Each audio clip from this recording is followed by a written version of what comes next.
Мен қазір бір нәрседен қорқамын. Өйткені уақытында салафиттер көп болған кезде, басында аз болды олар. Аз болған кезде олардың ауыз бірліктері күшейіп кетті. Кейін көбейді олар. Салафиттер көбейді. Бүткіл өңірлерде бар. Сол кезде олардың ішінде фитна түсті. Біреу матхалит болды, біреу суррит болды, біреу тағы бірдеңе болды. Бөлініп бір-бірін мойындамай сондайға өтті. Мен кейде ойлаймын, қазір байқаймын, ханафи жамағаттар көбейіп келатыр. Саны көбейіп келатыр. Бірақ екінші қорқатыны болашақта бізде бөлініп кетемін бе деп қорқамын.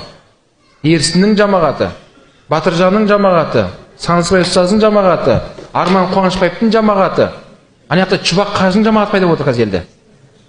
Чубақтың жамағаты. Тағы кім бар? Сондай бола ма деп қорқамын. Құрметті момындар, ондай жамағатқа жол болмайсың ешқашан.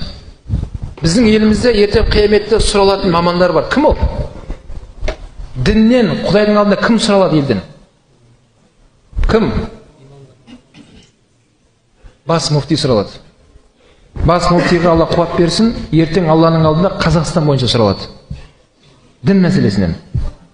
Сол муфтидің қол астында жүрген өкіл имамдар, наиб муфтилар, бас имамдар, мешіт қызметкерлері, бұйрықпен істеп жатқан мамандар бар. Солар сұралады. Мамандар айтып жатыр. Бауырлар қойыңыздар. Міне пәтуа шығып жатыр. Осымен жүріңіздер деп айтып жатыр. Егер халық тыңдамайтын болса, Құдайдың алдында имамдар құтылады онда. Алла, сен көрдің ғой, біз айттық оларға. Тыңдамады өздері. Біреу Чубақ деп кетіп қалды. Біреу анақта Елмир Кулиев деп кетіп қалды.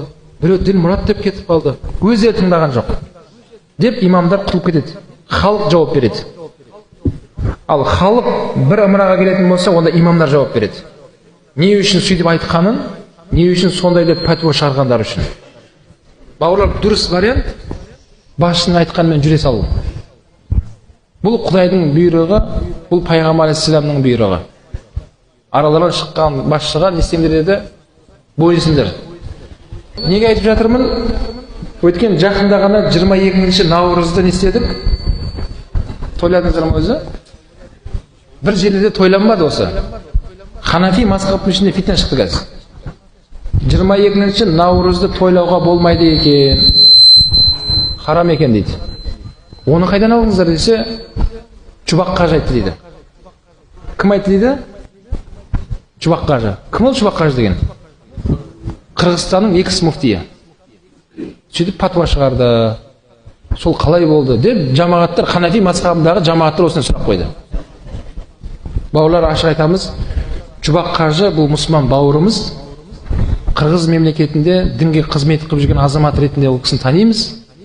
Бірақ сол кісінің сөзі біздің жерге жүрмейді. Егер керек болса, Чубақ қажыны қазір өшеге отырғызып қойып, біздің муфтиятта оған сабақ бере алатын мамандар елге келді. Чубақ қажыға сабақ беретін мамандар бізде бар қазір. Альхамдулилля. Бірақ ол кісінің сөзі бізге не істелмейді? Жүрмейді. Өйткені ал-иштихад вал фатава ятағайыр бил маккан вал заман деген мәселе бар. Патуа мекен заманға қарай өзгереді.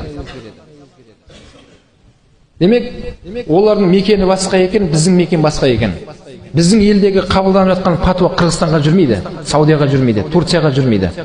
Ол жақтағы патуаларды бізге жүрмейді. Өйткені не басқа? Мекен басқа. Уабил заман, заманға қарай да патуа өзгереді екен. Батыржан имамға Алла қуат берсін, бауырлар, біздің елімізде ғұламалар кеңесінің мүшесі осы.